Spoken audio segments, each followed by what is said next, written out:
नमस्कार साथियों, भारत से जुड़ी इंटरनेशनल खबरों की इस सीरीज में आपका एक बार फिर से स्वागत है। कुछ इंपॉर्टेंट हाईलाइट खबरों की बात करें तो बांग्लादेश की हरकतों ने एक बार फिर से भारत की चिंता बढ़ा दी है, क्योंकि भारत और बांग्लादेश के बीच कुछ ऐसा हो रहा है जिसे आज से पहले सोचना भी नामुमकिन था। दरअसल हाल ही में खबर निकल कर आ रही है कि बांग्लादेश में बिगड़ते इन्हीं हालातों के बीच बांग्लादेश में कई आतंकी और कैदी जेल तोड़कर भाग चुके हैं। और दिक्कत वाली बात यह है कि ये आतंकी और कैदी दिन पर दिन भारत की चिंता बढ़ाते जा रहे हैं। दरअसल यह जानकारी खुद इंडियन आर्मी और बीएसएफ की ओर से सामने आ रही है कि बांग्लादेश में करीब 1200 से भी ज्यादा आतंकी और कैदी जेल तोड़कर भाग चुके हैं,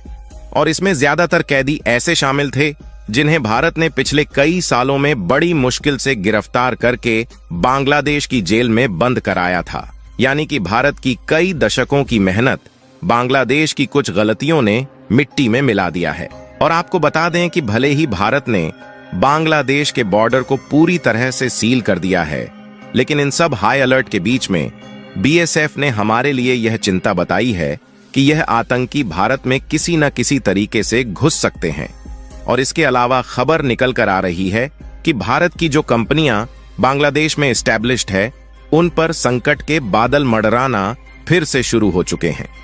क्योंकि बांग्लादेश के हालात ठीक होने के नाम नहीं ले रहे हैं। लेकिन भारतीय कंपनियां छोटे स्टार्टअप से लेकर बड़े कॉरपोरेट घरानों तक फैली हुई हैं, जो कि एग्रीकल्चरल, आईटी, बैंकिंग, ऑटोमोबाइल और कई अन्य सेक्टर में काम करती हैं। और शुरुआत में बांग्लादेश की नई अंतरिम सरकार का जिस तरीके से भारत की कंपनियों के प्रति भेदभावपूर्ण रवैया देखने को मिल रहा है, इससे हालात ठीक होने पर भी इन भारतीय कंपनियों को लात मार कर बाहर निकाला जा सकता है। पूरी अपडेट क्या है इस वीडियो में समझते हैं, लेकिन आगे बढ़ने से पहले भारत की तरफ से इन चिंताओं को दूर करने की भरपूर कोशिश की जा रही है। उसके लिए वीडियो को एक लाइक करके चैनल को सब्सक्राइब जरूर कर लीजिए, क्योंकि यह आपके लिए 1 सेकंड का काम है, लेकिन इससे हमारी काफी बड़ी मदद होती है। देखिए, जब से बांग्लादेश में तख्ता पलट हुआ है, तब से भारत के लिए कई चिंताएं सामने आ चुकी हैं। पहली बात तो यह है कि भारत ने शेख हसीना को अपने देश में शरण दिए हुए 15 दिन से भी ज्यादा बीत रहे हैं, लेकिन अभी तक शेख हसीना भारत में ही टिकी हुई है और बांग्लादेश के माहौल अभी शांत नहीं हुए हैं। यहां तक कि हिंदुओं और अल्पसंख्यकों पर हो रहे अत्याचार कम होने की कोई खबर नहीं आ रही है। हालांकि मोहम्मद यूनुस ने भारत और यूनाइटेड नेशन के दबाव में आकर भारत के पक्ष में थोड़ा बहुत अपने फैसले लेने पर मजबूर हुए हैं, और मोहम्मद यूनुस जी पीएम नरेंद्र मोदी द्वारा कंडक्ट की गई ग्लोबल साउथ समिट में भी शामिल हुए थे। लेकिन इन सब के बावजूद भी अभी तक कोई ठोस और बड़ा कदम मोहम्मद यूनुस जी ने नहीं उठाया है। और इसी बीच एक ऐसी खबर निकल कर आ रही है जिसने भारत को हैरान करके रख दिया है। दरअसल यह रिपोर्ट द हिंदू की तरफ से आज निकल कर आ रही है, जिसमें साफ साफ बताया गया है, Bangladesh jail breaks a worry for India. यानी कि बांग्लादेश में जो जेल तोड़कर भागने वाले कैदी और आतंकी हैं, उन्होंने भारत की चिंता बढ़ा दी है। ऐसा इसलिए क्योंकि भारत में टेररिस्ट ग्रुप के कई बड़े बड़े लीडर को बांग्लादेश की इन्हीं जेल में बड़ी मुश्किल से गिरफ्तार करके बंद किया गया था।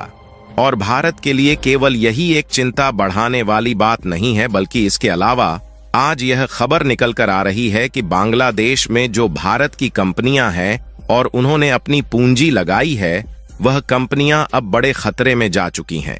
क्योंकि ज्यादातर कंपनीज और फैक्ट्रीज तो बंद पड़ी है, और बाकी की कंपनियां कब तक बांग्लादेश के इन हालातों में टिक पाएगी, इस बात की कोई भी गारंटी नहीं है। क्योंकि अंतरिम सरकार की जिस तरीके से तेवर दिख रहे हैं, इससे भारतीय कंपनियों के प्रति भेदभावपूर्ण रवैया अपना सकती है। और जब भी भारत से जुड़ी इस तरीके की ग्लोबल न्यूज आती है, तो वह स्टॉक मार्केट को हमेशा अफेक्ट करती है। आंकड़े बताते हैं कि इन कैदियों की संख्या लगभग 1200 के करीब है, और बीएसएफ की तरफ से खुद इस बात की जानकारी दी गई कि भले ही बॉर्डर पूरी तरह से सील है, लेकिन यह आतंकी भारत के पूर्वी इलाके में, खासकर असम और त्रिपुरा में घुसपैठ कर सकते हैं, क्योंकि देखा जाए तो इंडियन एक्सपोर्टर के जो प्याज और अन्य खाने पीने के सामान और सब्जियों से भरी ट्रक भारत और बांग्लादेश बॉर्डर पर रुके हुए थे, वह कुछ हद तक अब बांग्लादेश में जाना शुरू कर चुके हैं, जिससे भारत और बांग्लादेश के बीच ट्रांसपोर्टेशन का कम्युनिकेशन दोबारा से चालू है। और इसी बीच इन्हीं रास्ते से बांग्लादेश के आतंकी भारत में आ सकते हैं। आपको बता दें कि भारत और बांग्लादेश के बीच 4096 किलोमीटर की जमीनी सीमा जुड़ी हुई है, जिनमें से लंबी दूरी तक बॉर्डर पर कांटेदार तार बिछाए गए हैं और बाकी के अन्य स्थानों पर कई नदियां और तालाब दोनों देशों को अलग करते हैं। और इन्हीं जल धाराओं के माध्यम से मवेशियों, सोने, ड्रग्स, औषधियों और मछली के अंडों की स्मगलिंग होती है, जो कि बंगाल की खाड़ी से होते हुए बांग्लादेश और भारत दोनों देशों तक पहुंचाए जाते हैं। इसके अलावा बांग्लादेश के जेल से कैदियों का भागना भारत के लिए कितनी चिंता वाली बात है, इसका अंदाजा इस आर्टिकल को देखकर लगा सकते हैं, जिसमें आप देख सकते हैं कि अल-कायदा, जो कि भारत की मोस्ट वांटेड आतंकवादी थे, इन्हें पिछले साल भारत के इंटेलिजेंस एजेंसी ने काफी ज्यादा मेहनत करके और बांग्लादेश के साथ मिलकर गिरफ्तार किया था और इन्हें प्रॉपर तरीके से बांग्लादेश की जेल में ही बंद करके रखा गया था। इसके अलावा बांग्लादेश के हालात इस हद तक पहुंच चुके हैं कि अपनी चौकियों से कई पुलिसकर्मी भी अपनी ड्यूटी छोड़कर भाग चुके हैं, जो कि भारत में प्रवेश करने का प्रयास कर सकते हैं। इसका सबसे बड़ा कारण यह भी है कि इंडिया बांग्लादेश बॉर्डर पर बांग्लादेश के गार्ड की तैनाती में कमी आई है, जबकि भारत ने बीएसएफ की तैनाती बढ़ा दी है।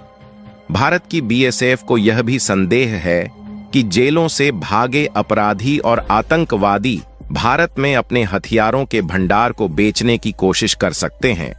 जो कि भारत के लिए हैरान करने वाली बात है। बाकी आप लोगों को क्या लगता है कि भारत बांग्लादेश की इन चुनौतियों को निपटा पाएगा या नहीं? अपनी राय कमेंट में जरूर बताएं और इस वीडियो को एक लाइक करके अपने मित्रों तक शेयर जरूर करें, ताकि उन्हें भी जानकारी मिल सके। इसी तरह और भी नॉलेजेबल वीडियो देखने के लिए चैनल को सब्सक्राइब करके बेल आइकन को ऑल पर जरूर सेलेक्ट करें। जय श्री राम।